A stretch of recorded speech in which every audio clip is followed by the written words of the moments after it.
एक एक परत खोलते हैं टाटा शेयरा और सेल्टॉस की, और ये भी समझते हैं आखिर हो क्या रहा है, क्या ये केवल हाइप है या सच में कंपटीशन मिल रहा है विक्टोरस, क्रेटा और हाईराइडर को। हमारे साथ है विशाल अहलावत, जाने माने ऑटो जर्नलिस्ट और अब इन्फ्लुएंसर की कैटेगरी में एंटर करते हुए, और हम उनसे बातें करते हैं। उन्होंने दोनों कारें चलाई हैं, परखी है, जानी है, मार्केट में बहुत सारे लोगों को रिकमेंड की हैं। विशाल, थैंक यू ज्वाइन करने के लिए हमें। थैंक यू सर, मुझे बुलाने के लिए। मैं एक बात जानना चाहता हूँ, ये नॉस्टैल्जिया है या फिर एक्चुअली में कुछ होने वाला है? सर अगर हम सेल्स नंबर को देखें जो कि सियरा के आ चुके हैं, बुकिंग्स नंबर को देखें, सॉरी, अभी सेल्टोस के आने बाकी हैं, तो उसको देख के तो हाँ लग रहा है कि कुछ तो मार्केट में कर दिया है सियरा ने, क्योंकि 24 घंटे में जो बुकिंग्स नंबर हमें दिखने को मिले हैं वो ज़बरदस्त। हालांकि अभी जो लेटेस्ट नंबर हैं वो कंपनी ने रिवील नहीं करे हैं, लेकिन मैं उम्मीद कर रहा हूँ कि वो बढ़े ही होंगे, घटे तो नहीं होंगे। अभी मैं एक डीलरशिप पे गया था जिन्होंने मुझे इन्वाइट किया था, मेरे होम टाउन की डीलरशिप है। वो एक छोटा सा शहर है सर, बिजनौर कह देते हैं, वहाँ पर बुकिंग्स नंबर 300-400 बुकिंग हो चुकी हैं, और वो ये कह रहे हैं कि अब जो गाड़ी आप बुक करेंगे वो सीधा अप्रैल में हम डिलीवर कर सकते हैं। यानी मार्च तक का जो पूरा लॉट है वो ऑलरेडी बुक है, और लोग बहुत क्वेरी लेकर आ रहे हैं, मेरे पास भी, आपके पास भी आ रहे होंगे कि यार ये सियरा बुक कर दें क्या। तो हाँ, सियरा ने आके कुछ तो कमाल किया है। सेल्टॉस के बुकिंग नंबर अभी आए नहीं है, तो वो देखना भी बाकी है। लेकिन देखिए, सेल्टॉस को अगर देखा जाए तो सेल्टॉस पुराना नाम है, इंडिया में काफ़ी अच्छा बिकता भी रहा है। 2019 में जब पहली जनरेशन आई थी तब वह बिल्कुल यूनिक दिखती थी, बिल्कुल नया स्टाइल था उसका, नए सारे फीचर्स थे, काफ़ी अच्छी क्वालिटी भी थी उसके मटेरियल की, और नतीजा ये हुआ कि वो 9000 यूनिट के आसपास बिक रही थी और क्रेटा के बाद सेकंड नंबर पे थी। ये बात बिल्कुल सही है, बिल्कुल। लेकिन उसके बाद वो थोड़ी स्लो पड़ती गई, धीमी पड़ती गई, और अभी आजकल के दौर में ये 6000-7000 यूनिट के आसपास जा रही है। क्या इस नई जो अपडेटेड, बिग, बोल्ड और बैड एस बनाई दी गई है, इससे फर्क पड़ेगा सेल्टॉस की सेल पर? सर मैं एक अपने यूट्यूबर भाई हैं, नाम लेना ठीक होगा नहीं होगा, फिर भी मैं बता देता हूँ। उन्होंने एक लाइन बोली है जिसका मैं काफ़ी एग्री भी कर रहा हूँ, कि पहले जो सेल्टॉस आती थी उसमें बहुत सारी यूएसपीज थी। अब जो सेल्टॉस है उसमें हालांकि बहुत सारे फीचर्स हैं, पहले से फीचर देती आ रही है, लेकिन कोई ऐसी चीज़ नहीं है कि हाँ ये सिर्फ सेल्टॉस में है। तो वो जो चीज़ थी वो अभी थोड़ी सी मिसिंग नज़र आ रही है। हालांकि आपकी ज़रूरत की चीज़ें सारी उसमें मिलती हैं, बाकी कमियां निकालने को तो निकाल सकते हैं, यार ये नहीं दिया, वो नहीं दिया, लेकिन जितनी ज़रूरत है उससे एक दो चीज़ें ऊपर ही हैं, उसमें कोई कसर नहीं छोड़ी है, लुक वाइज कोई कसर नहीं छोड़ी है। लेकिन वही है सर, यूएसपी वाली जो चीज़ होती है, तो अगर नंबर्स की अगर हम बात करें, अभी जैसे 6-7 हज़ार बिक रही थी नवंबर में, 7,000 के आसपास, तो मैं मानता हूं कि जो सेल्स के नंबर रहेंगे उसमें बहुत बड़ा ड्रास्टिक चेंज तो नई सेल्टोस शायद ना कर पाए, लेकिन डाउन भी नहीं जाएगा, तो बहुत बड़ा चेंज हमें देखने को नहीं मिलेगा सेल्टोस की, अगर हम नंबर्स की बात करें, ये मैं उम्मीद कर रहा हूँ। लेकिन जहाँ तक बात आती है सेरा की, तो सेरा के साथ सबसे बड़ी प्रॉब्लम क्या है कि सेरा अभी तक कभी मार्केट में बेची नहीं गई, सिवाय वो फर्स्ट 90s की बात छोड़ दें। अब असेंबली लाइन पे गाड़ियां बनती हैं जी, और जिस प्लांट में इसको बनना है उस प्लांट की कैपेसिटी ही लगभग 15 से 16 हजार गाड़ियां पर मंथ की है। ऐसी कंडीशन में वहां नेक्सॉन भी बनती है, और अगर ये भी बनी तो ये कितने नंबर्स में बना पाएंगे? क्या वो इतनी लंबी जो उनके पास बुकिंग की लिस्ट है वो पूरी करना आसान नहीं है टाटा तो सर ये हम महिंद्रा के साथ तो देख चुके हैं ना, ये तो और मार्केट में हाइप क्रिएट करता है कि इस गाड़ी पे 2 साल की वेटिंग, इस गाड़ी पे 1.5 साल की वेटिंग है। तो ये एक हाइप क्रिएट करने के लिए भी फिलहाल एक अच्छी चीज है कि यार एक दिन में 70,000 बुकिंग, जैसा कि मैंने अभी आपको एक शॉकिंग नंबर दिया कि मार्च तक का बुक हो गया है। बिल्कुल सही तो ये मार्केट में कस्टमर को थोड़ा सा ऐसा एहसास कराता है, यार ये गाड़ी मेरे पास है जो अभी तक 2 साल की वेटिंग पे। यानी वो जो फोमो वर्ड कहा जा रहा है कि अगर आपने नहीं लिया तो आपके हाथ से शायद सेरा जल्दी हाथ मुझे कब मिलेगी, मुझे कब मिलेगी, तो उसका फायदा मिलेगा टाटा को। फिर शुरुआत में तो मिलना चाहिए, बिल्कुल बुकिंग्स नंबर में मिलना चाहिए, बुकिंग नंबर्स में मिलना चाहिए। लेकिन अब जब इतनी सारी मार्केट में प्रोडक्ट मौजूद है, एक तरफ शेर दिल क्रेटा मौजूद है जिसका अपना अलग जलवा है, हाँ जी, और वो टॉप सेलिंग कार्स में शामिल होती है। दूसरी तरफ मारुति सुजुकी के एक नहीं 2 शेयर खड़े हैं, ग्रैंड विटारा, विक्टोरस, वो भी इसी सेगमेंट के हैं, और टोयोटा भी अपना हाई राइडर तो लेके आता ही है, और होंडा भी पीछे नहीं है, उसके पास भी एलिवेट जैसा बेहतरीन प्रोडक्ट मौजूद है, और सिट्रोन के पास भी एयर क्रॉस तो है ही, C3 एयर क्रॉस। जी, इतने कॉम्पिटिटिव दौर में अब मार्केट पकड़ना दोनों गाड़ियों के लिए किसको नुकसान पहुंचाएगा? सर मुझे क्या लगता है कि क्रेटा जो है उसका ताज छीनना तो बहुत मुश्किल चीज़ है, हालांकि सिएरा कुछ नुकसान तो ज़रूर उसको पहुंचाने वाली है। तो क्रेटा अपना ताज शायद बरकरार रखे, सिएरा अपने नंबर ज़रूर बना लेगी। और अगर हम बात करें विक्टोरिस की, तो सर मारुति की विक्टोरिस को लोग बेस मॉडल मिड वेरिएंट तक खरीदना बहुत अच्छा समझते हैं, लेकिन जब बात आती है टॉप वेरिएंट की तो बहुत सारे लोग मैंने यूट्यूब वीडियोस में ये बोलते देखे कि मारुति सुजुकी टैग के लिए मैं 25 लाख रुपए शायद खर्च ना करूं। तो ये चीज़ें आ जाती हैं, तो वहाँ पर जो टॉप मॉडल लेने वाले बंदे हैं वो अभी भी क्रेटा को प्रेफर कर सकते हैं। लेकिन जब ये सेगमेंट ऐसा है, यहाँ पर सबके लिए स्कोप भी है, सब बेच भी अच्छा रहे हैं, लेकिन एक चीज नोटिस की है आपने भी हमने भी, जैसे अभी आपने जिक्र किया कि टॉप एंड वेरिएंट वाले लोग इधर शिफ्ट हो सकते हैं, यहाँ पर बेस खरीदने वालों की संख्या भी बहुत ज्यादा है। अब ऐसे में सेल्टॉस का बेस वेरिएंट और सिएरा का बेस वेरिएंट, आपको क्या लगता है? सर इसमें मैं आधा आंसर दूंगा, आधा मैं आपसे पूछूंगा। तो एक तो मैंने ये देखा है कि अब बेस मॉडल ना बहुत ही ज़्यादा फीचर लोडेड होने लगे हैं और कंपनियां बेस के लुक को ऐसा बनाने लगी हैं कि कोई देख के पहचान ना पाए कि यार ये बेस मॉडल जा रहा है। अभी फीचर्स आप देख लेंगे कि 6 एयरबैग तो ऐसा लग रहा है हर कंपनी देने ही लगी है बेस मॉडल से। और आप अगर इनके फीचर्स की बात करेंगे तो बेस मॉडल में ही 6 एयरबैग छोड़ो, आप एलईडी हेडलैम्प ले लो, प्रोजेक्टर हेडलैम्प ले लो, डीआरएल ले लो, प्लस स्टाइल की डोर हैंडल ले लो, शार्क फिन एंटीना ले लो, सब कुछ देने लग गई हैं कंपनियां। तो बेस मॉडल दोनों ही गाड़ियों के बहुत ज़्यादा बढ़िया हैं। और अगर मैं बेस में एक और चीज़ ऐड करते हुए वैल्यू फॉर मनी वेरिएंट की बात करूं सिएरा के, तो वो मुझे लगा है कि जैसे इसका जो बेस मॉडल है उसमें हमने स्क्रीन नहीं देखी है, स्क्रीन नहीं मिल रही है टाटा की तरफ से, तो वो एक मुझे हाँ पॉइंट आउट करना चाहिए कि बेस मॉडल में स्क्रीन ना देके थोड़ी तो गड़बड़ी सिएरा ने कर दी है, उसमें एक स्क्रीन और ऐड कर देते। तो 2 स्क्रीन चाहिए तो एक और वेरिएंट ऊपर चले जाएंगे तो उसमें 2 स्क्रीन भी मिल जाएगी, आपको रियर कैमरा मिल जाएगा, आपको जो भी ज़रूरत के फीचर मुझे लगता है वो मिल जाने वाले हैं सिएरा के।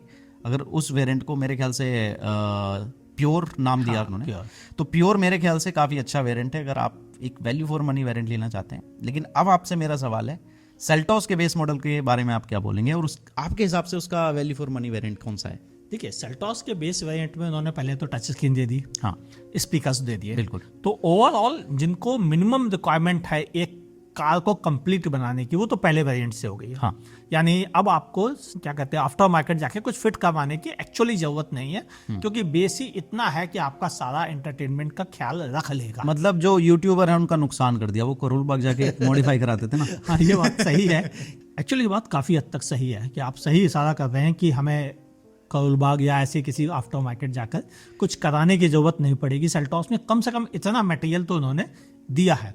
लेकिन जब वैल्यू फॉर मनी का पॉइंट आएगी तो मेरे हिसाब से HT के वेरिएंट जो है उनका वो वेल लोडेड है, जरूरत के सभी फीचर्स भी उसके साथ मिल जाते हैं आपको। और अगर आप ऑटोमेटिक में जा रहे हैं तो आपको कुछ और भी एक्स्ट्रा फीचर्स मिल रहे हैं जिसका नाम HT के प्लस करके वेरिएंट है, उसमें और भी फीचर्स मिल रहे हैं। तो ओवरऑल सब कुछ बेहतर है, पुश बटन स्टार्ट भी आपको मिल रहा है। तो फीचर पॉइंट और अगर value for money point of view से देखें तो जैसे वहाँ पर प्योर प्लस वेरिएंट है, वैसे यहाँ पर HT के और HT के ऑप्शनल वेरिएंट जो ऑटोमेटिक के साथ आता है वो दोनों वैल्यू फॉर मनी वेरिएंट मुझे लग रहे हैं। लेकिन आपकी ओपिनियन क्या है जब हम कहें कि इन दोनों कारों में से कौन सा सबसे ज़्यादा बिकेगा? अगर हम बेस वेरिएंट की बात करें तो जैसा कि मैंने बताया, सिएरा ने बस थोड़ी सी गलती ये करी कि बेस मॉडल में उन्होंने स्क्रीन हटा दी। हालांकि उसमें एक प्लस पॉइंट ये है कि उसकी जो स्क्रीन का होराइजन स्क्रीन या जो भी बोला उन्होंने उसको, तो वो बड़ी खूबसूरत लगती है, तो वो बेस मॉडल से हटा दी। लेकिन उधर सेल्टॉस वो चीज़ें दे रही है, तो मुझे लगता है बेस जिनको खरीदना है तो वो शायद सेल्टॉस को लपक ले। लेकिन अलग अगर किसी का थोड़ा सा और एक्स्ट्रा बजट है तो वो सिएरा की तरफ जा सकता है, जैसा कि मैंने प्योर वेरिएंट बताया है। हाँ, ये बात काफी हद तक सही है। एक और भी चीज है जो डिजाइन वाइज हाइप बनी है अगर सिएरा की, हाँ। भले उसको वो रेड डॉट अवार्ड मिला हो, वो अवार्ड को हम एक किनारे रखते हैं, लेकिन आंखों से देखते ही झलक में लगता है कि सिएरा की डिजाइन ने लोगों को अपील की है और काफी हद तक लोग उसमें इंटरेस्ट ले रहे हैं। और सेल्टॉस की डिजाइन अपने सेगमेंट में सबसे लंबी बना दी उन्होंने, गाड़ी बड़ी भी कर दी है। और जब हमने कैमरे पे आती हुई गाड़ी देखी तो मुझे फील हुआ कि ये गाड़ी अब बल्कियर, मस्कुलर, स्टाइलिश और मॉडर्न दिखने लगी है। जबकि पहले वाली केवल स्टाइलिश दिखती थी, मॉडर्न फील नहीं आया करता था। अब ये मॉडर्न फील भी आ गया है, जैसे फ्लश टैप डोर हैंडल वगैरह। तो ओवरऑल लुक वाइज भले सीधा थोड़ा लोगों को हाइप बना रही है, थोड़ा अपील ज्यादा कर रही है, लेकिन सेल्टॉस कमजोर नहीं लग रही है। इसमें मैं दो चीज़ें बोलना चाहूँगा सर। जो सिएरा का लुक है वो लाइफस्टाइल व्हीकल वाला है, एकदम दमदार सा। और जो सेल्टॉस का लुक है ना, वो फ्यूचरिस्टिक सा है। कई साल बाद भी देखेंगे तो ये एडवांस दिखने में लगेगी। मतलब बाहर से देखते ही आप गाड़ी समझ जाएंगे कि यार ये कोई फीचर लोडेड गाड़ी है, कोई एडवांस गाड़ी है, फ्यूचरिस्टिक गाड़ी है। तो ये तो हो गई लुक की बात। आपने लेंथ वगैरह की बात करी है। हाँ, जो सेल्टॉस है वो पहले से लंबी हो गई है, चौड़ी हो गई है।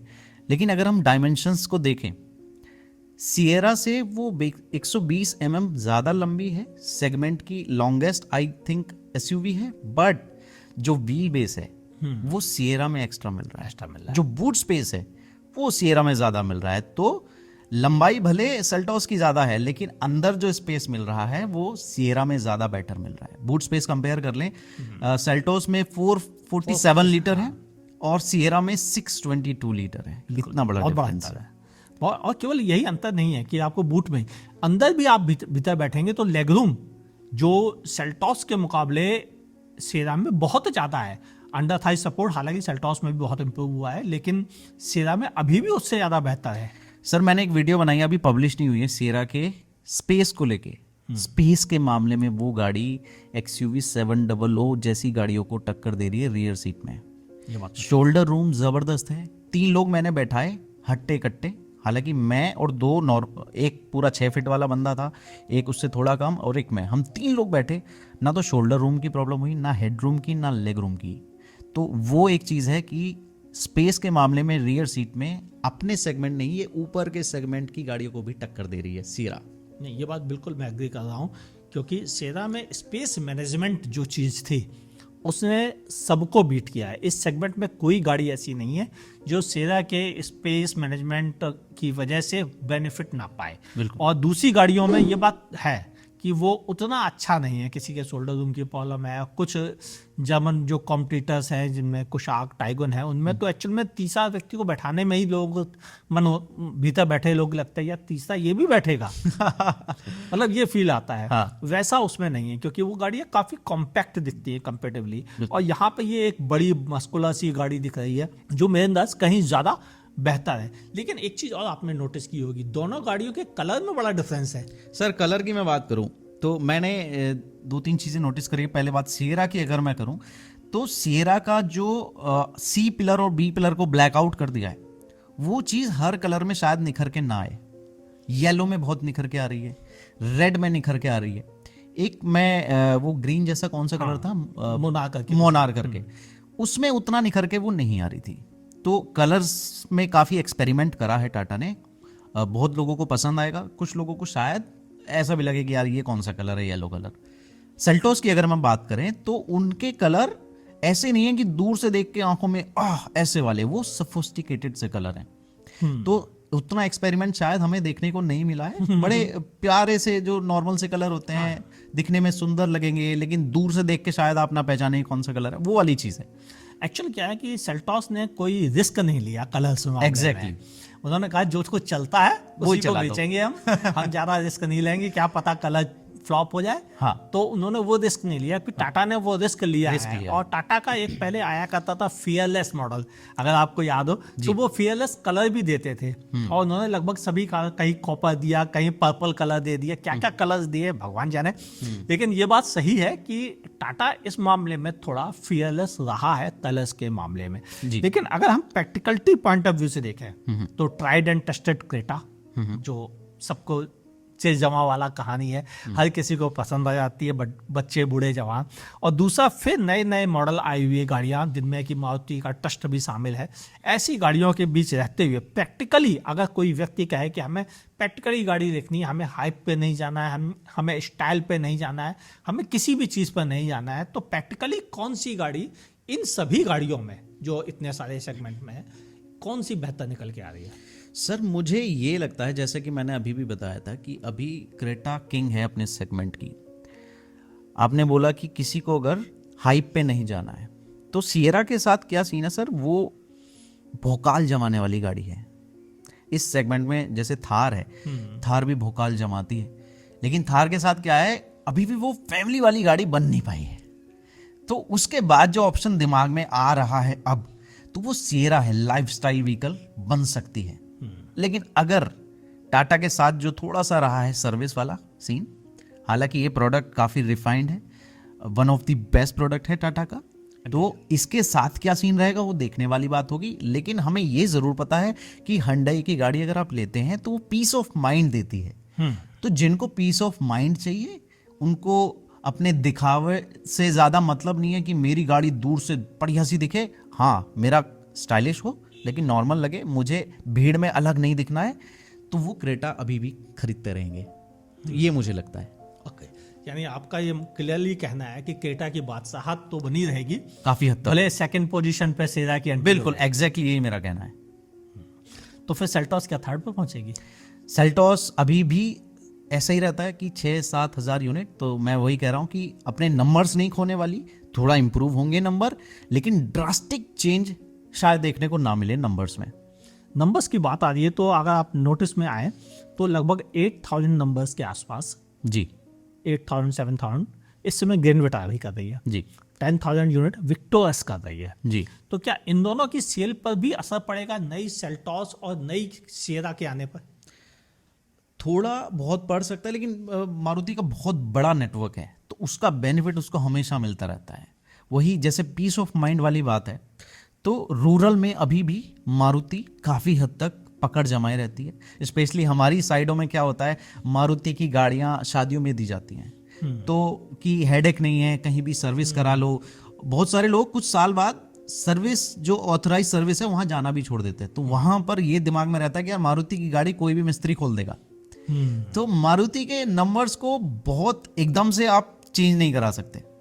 मारुति अपने मेंटेन करके धीरे धीरे धीरे धीरे रखती है नंबर्स। तो मारुति को बहुत बड़ा हिट तो शायद ना मिले, आई मीन बहुत बड़ा इम्पैक्ट शायद ना लगे इन गाड़ियों से। तो ये अपनी अलग ही जगह बना लेंगी दोनों गाड़ियाँ।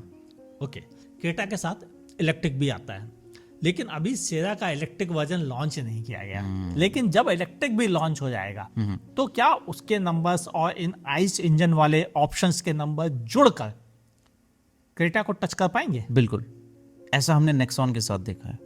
नेक्सॉन में आपको पेट्रोल मिलता है, आपको डीजल मिलता है, आपको सीएनजी मिलता है, आपको ईवी मिलता है। तो जब वो नंबर निकल के आते हैं तो कई बार मंथली वो नंबर 1 एसयूवी रही है। तो जब ये नंबर्स ऐड होंगे, हाँ बिल्कुल उसका सिएरा के सेल्स फिगर में बहुत फायदा होगा, और हो सकता है कई बार ऐसे ऊपर नीचे हो जाए दोनों गाड़ियों का। ओह, यानी मतलब क्रेटा को तब जाके टक्कर नंबर्स में टक्कर दी जा सकती है। अभी फिलहाल नहीं लग रहा है। अभी शायद दूसरे नंबर पे रहे या तीसरे पे रहेगा, ऐसा कुछ रहेगा। लेकिन ऐसा नहीं है कि सिएरा आई और उसने सब साफ कर दिया, सब साफ कर दिया, ऐसा बिल्कुल नहीं रहेगा। बस यही था निचोड़, जिससे आपको समझने में आसानी होगी कि इंडियन मार्केट में टाटा के सिएरा के आने से जो हाइप बनी थी और जो सेल्टॉस के आने से फीचर रिच प्रोडक्ट का मार्केट बना है, बड़ी गाड़ी का मार्केट बना है, उससे सेगमेंट में खलबली तो मची है। लेकिन ये खलबली इनिशियल स्टेज पे मार्केट साफ नहीं करने वाली है। मार्केट अपनी रफ्तार से चलता रहेगा। हाँ, उसमें इन दोनों कारों के एंट्री से थोड़ा बहुत फीचर्स वाइज या नंबर्स वाइज एक दूसरे में चेंजेस आएंगे, लेकिन ओवरऑल मार्केट लगभग इसी सेगमेंट के हिसाब से चल रहा है, वैसे ही बेहतर रहेगा। क्रेटा नंबर 1 रहेगी, हाँ। और शायद सिएरा दूसरे या सेल्टॉस तीसरे नंबर के लिए हाँ। दावेदार बन सकती है। बस इससे बड़े चेंज की हमें फिलहाल कोई उम्मीद नहीं दिख रही है, जब तक कि इलेक्ट्रिक की एंट्री ना हो जाए जी। हाँ, एक और भी चीज थी, अगर आपने नोटिस किया होगा कि उन्होंने कहा था कि हम सिएरा को सीएनजी में भी दे सकते हैं। हाँ, मैंने भी सवाल किया था उनसे, तो एग्जैक्टली ऐसे तो मुझे नहीं बोला था कि हाँ सीएनजी में लाएंगे, लेकिन उन्होंने ऐसे बोला था हाँ काम तो बहुत सारे चल रहे हैं, तो इस पे भी काम चल रहा है। तो ये मेरा उनसे सवाल था कि जब आपकी नेक्सॉन सीएनजी इतना अच्छा कर रही है, तो क्या हम उम्मीद कर सकते हैं सिएरा पे भी? तो हाँ, उनका ऐसे ही था कि हाँ इस पे हम काम कर रहे हैं। तो अगर सीएनजी भी आती है, क्योंकि ऑलरेडी इस सेगमेंट में ग्रैंड विटारा सीएनजी में आ रही है, विक्टोरिस सीएनजी में आ रही है, तो ये भी सीएनजी में आएगी, बहुत लोगों को पसंद आएगी। क्योंकि टाटा के साथ माइलेज और जुड़ जाए, क्योंकि सेफ्टी तो ऑलरेडी जुड़ती है। ये बात काफी माइलेज सिर्फ एक ब्रांड ज्यादा देता है, उसके साथ दूसरी चीज नहीं रहती है। हाँ, वो उतनी नहीं कही जाती। लेकिन ऐसी बात नहीं है, मारुति ने भी मिथ तोड़ा है। मिथ विक्टोरियस को तोड़ा 5 स्टार मिले हैं बिल्कुल, टेस्ट रेटिंग, और वो भी सबसे बेहतरीन कैस्टर रेटिंग थी, जिससे ये कंफर्म हो गया कि नहीं, मारुति भी चाहे तो वह काफी अच्छी सेफ कारें बना सकती है। बट ये आपको पता है, मुझे पता है, नंबर्स आए, अभी भी ज्यादातर पब्लिक यही बोलती है कि यार मुझे सेफ्टी चाहिए तो मैं ये वाली गाड़ी ले रहा हूं या ये वाली नहीं ले रहा हूं। अभी भी पब्लिक ये बोलती है। तो उसमें मेरा मानना है कि टाटा, जो कि सेफ्टी में भयंकर, उसमें अगर माइलेज भी जुड़ जाए तो मजा आ जाए। वैसे उन्होंने एक रिकॉर्ड टेस्ट किया है जिसमें 29.9 करके एवरेज निकाला है। बिल्कुल बिल्कुल। हैरियर के साथ जो हाइपीरियन पेट्रोल इंजन है उसको इन्होंने एक ट्रैक पे चलाया, और मेरे ख्याल से 25-26 kmpl का माइलेज हैरियर पे। हाँ, और वो सेरा पे 29.9 था। हाँ, तो ये माइलेज मैंने भी टेस्ट किया, लेकिन मुझे तो रियल वर्ल्ड में, क्योंकि वो एक थोड़ा सा रियल वर्ल्ड से हटके कंडीशन हो गई, आप एक स्पीड पे चला रहे हैं, तो रियल वर्ल्ड में मुझे उस गाड़ी ने 16 kmpl का माइलेज दिया। बताओ, ये तो बहुत अच्छा है। यही तो क्रेटा देती है। हाँ हाँ। तो कोई ऐसा पीछे रहने वाला सीन तो नजर नहीं आ रहा है कि हाँ बहुत पिछड़ गई। और मुझे लग रहा है अब माइलेज की बात है, थोड़ा सा इंजन की मैं बात करूं तो सेल्टोस और सिएरा के इंजन एकदम ऐसे रखे गए हैं टक्कर पे, सेम तरह की पावर फिगर, सब कुछ सेम तरह के इंजन ऑप्शन। बस एक चेंज ये है कि अगर हम टर्बो पेट्रोल की बात करें तो सिएरा में सिर्फ आपको ऑटोमेटिक मिल रहा है, बट सेल्टोस आपको मैनुअल भी दे रही है। मैनुअल नहीं, IMT ऑफर कर रही है। हाँ, IMT प्लस आपको ऑटोमेटिक दोनों मिल रहे हैं, तो यहाँ पर थोड़ा सा एज सेल्टोस को उस इंजन के साथ मिल जाता है। लेकिन अभी एक चीज और भी है कि हमने टाटा का जो 1.5 नेचुरली एस्पिरेटेड इंजन है उसे टेस्ट नहीं किया और किसी ने भी नहीं किया। तो अभी उसके दांव पैच बाकी हैं, और शायद क्या पता वो इससे भी अच्छा फ्यूल एफिशिएंसी दे सके। बिल्कुल। और क्या पता वो बाकी जरूरत, जो पावर की फिगर की जरूरत है कि एक नॉर्मल इंजन भी ठीक ठाक परफॉर्मेंस दे, वैसा दे सकता है। क्योंकि जो इंजन की स्पेसिफिकेशन मैंने समझे हैं उस हिसाब से उसका टॉर्क काफी इनिशियल स्टेज पे पीक पे पहुंचा है, जिसकी वजह से उससे सिटी ट्रैफिक में ज्यादा एवरेज देने में हेल्प मिल सकती है। जैसे कि जहां तक मुझे याद है 1600-1700 RPM से ही ना आपको अच्छा वाला टॉर्क मिलने लगता है, जो कि सिटी हिसाब से, सिटी कंडीशन में बहुत बढ़िया, बहुत अच्छा है। और मैं जो माइलेज फिगर बता रहा हूँ वो डीजल ऑटोमेटिक की बता रहा हूँ, यानी अगर आप डीजल मैनुअल चलाएंगे तो और बेटर आपको फ्यूल एफिशिएंसी मिलने वाली है। यानी ओवरऑल कहा जाए तो टाटा ने सेरा के साथ रियली ट्रम्प कार्ड भेजा है अपना। और ये बात भी सही है कि सेल्टोस के साथ किया ने भी अपना जैकपॉट लगाया है। बिल्कुल। और दोनों जब ट्रम्प और जैकपॉट मिलेंगे तो मार्केट में उथल पुथल तो होगी। हाँ। और शायद इस उथल पुथल से हम कंज्यूमर्स का फायदा होने वाला है कि हमें बेटर प्रोडक्ट एक कॉम्पिटिटिव प्राइस पर और वर्ल्ड क्लास प्रोडक्ट एक साथ मिलने वाले हैं, जो हम इंडियन मार्केट में मिस कर रहे थे इस नई सेरा और सेल्टोस आने से पहले। जी, आपका क्या कहना है लिखिएगा नीचे कमेंट सेक्शन पे, और हम लोगों के डिस्कशन से आपको काफी हेल्प मिली होगी, मुझे पूरी उम्मीद है। आप विशाल के चैनल को नीचे दिए हुए लिंक से देख सकते हैं और फॉलो कीजिए, मुझे भी अच्छा लगेगा, विशाल को भी अच्छा फील होगा। हालांकि उन्हें बहुत सारे लोग ऑलरेडी फॉलो कर रहे होंगे, मुझे मालूम है उन्होंने इनकी बहुत सारी रील्स को देखा होगा अनजाने में सही जानकर, लेकिन सर से सीख के रील्स बना लेते हैं और क्या है। तो ओवरऑल मुझे मालूम है कि आपको काफी हेल्प मिलेगी विशाल के चैनल को देखकर भी, तो प्लीज देखना ना भूलिएगा। फेसबुक पर देखा है तो लाइक और फॉलो कर लीजिएगा, यूट्यूब पे सब्सक्राइब कर लीजिएगा, और देखते रहिए आज का गुरु को।